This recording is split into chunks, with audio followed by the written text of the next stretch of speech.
ರಾಜ್ಯ ಕಾಂಗ್ರೆಸ್ನಲ್ಲಿ CM DCM ಗುದ್ದಾಟ ನಡೀತಾ ಇತ್ತು. ಆ ಗುದ್ದಾಟಕ್ಕೆ ಈಗ ತಾತ್ಕಾಲಿಕ ವಿರಾಮ.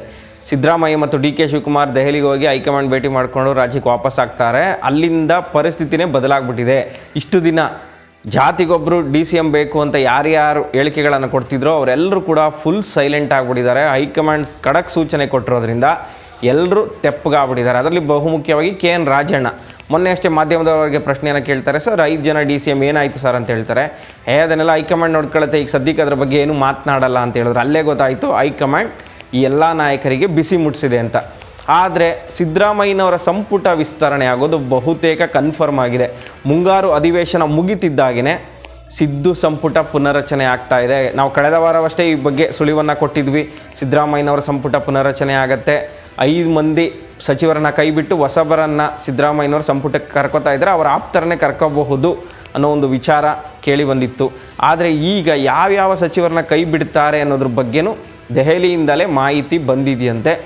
5 ಸಿದ್ದರಾಮಯ್ಯನವರ ಸಂಪುಟದಿಂದ ಕೈಬಿಟ್ಟು ಹೊಸಬರನ್ನು ಕರೆದುಕೊಳ್ಳಲಾಗುತ್ತೆ. ಕನಿಷ್ಠ 3 ರಿಂದ 5 ಸಚಿವರನ್ನು ಸಂಪುಟದಿಂದ ಕೈ ಬಿಡಲಾಗತ್ತೆ ಅನ್ನೋ ಒಂದು ವಿಚಾರ ಈಗ ಸಾಮಾಜಿಕ ಜಾಲತಾಣದಲ್ಲಿ ಹರಿದಾಡ್ತಾ ಇದೆ. ಮತ್ತು ದೆಹಲಿ ಮೂಲದಿಂದನೇ ಈ ವಿಚಾರ ಕೇಳಿ ಬರ್ತಾ ಇರೋದು.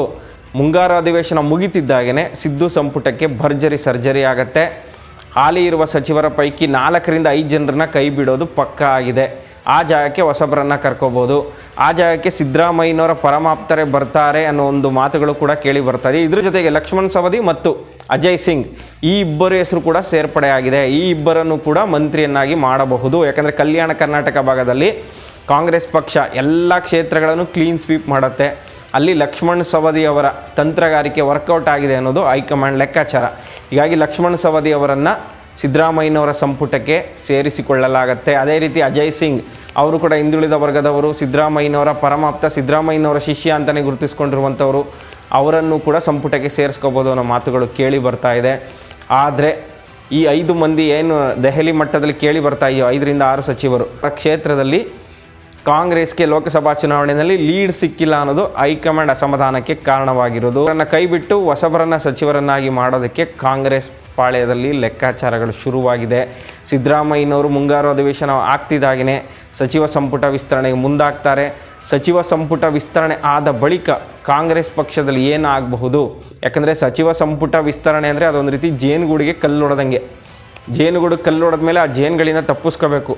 ಆ ರೀತಿ ಜೇನುಗೂಡಿ ಕಲ್ಲೊಡೆದು ಸಿದ್ದರಾಮಯ್ಯನವರು ಯಾವ ರೀತಿ ಮುಂದಿನ ಹೆಜ್ಜೆಯನ್ನು ಇಡ್ತಾರೆ, ಎಲ್ಲರನ್ನು ಸಂಭಾಳಿಸ್ಕೊಂಡು ಯಾವ ರೀತಿ ಸರ್ಕಾರವನ್ನು ತೆಗೆದುಕೊಂಡು ಹೋಗ್ತಾರೆ ಅನ್ನೋದೇ ಈಗಿರುವಂತಹ ಕುತೂಹಲ.